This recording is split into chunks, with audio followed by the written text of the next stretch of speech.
In this lesson, we're going to explore the fragments. Basically, fragments are the reusable sets of fields that can be added in the query.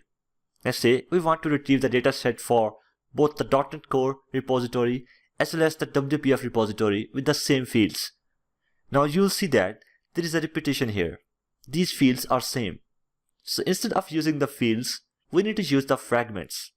What I'm gonna do is just use the fragment keyword and then name your fragment. I'm gonna name it repository common fields and then use the on keyword. Right after that, we'll pick the repository object. This repository object will contain all these fields that we have mentioned here.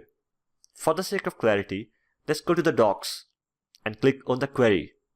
Now search for the repository.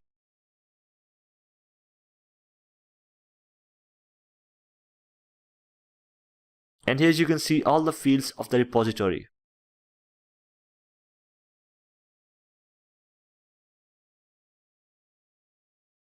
Alright, so back to the fragment, and we'll use the repository object, then introduce the curly brackets.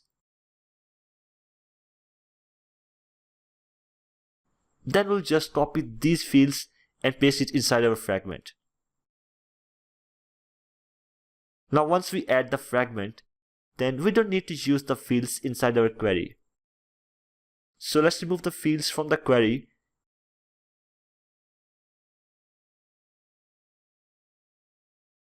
and then call the fragment.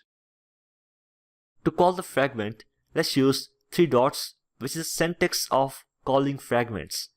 Then we need to use the name of our fragment. Alright.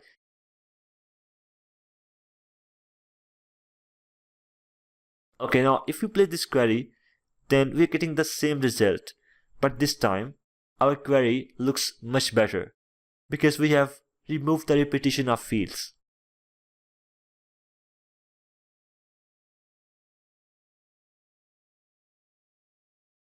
Alright, so that's all from the fragments. Now I'll see you in the next lesson.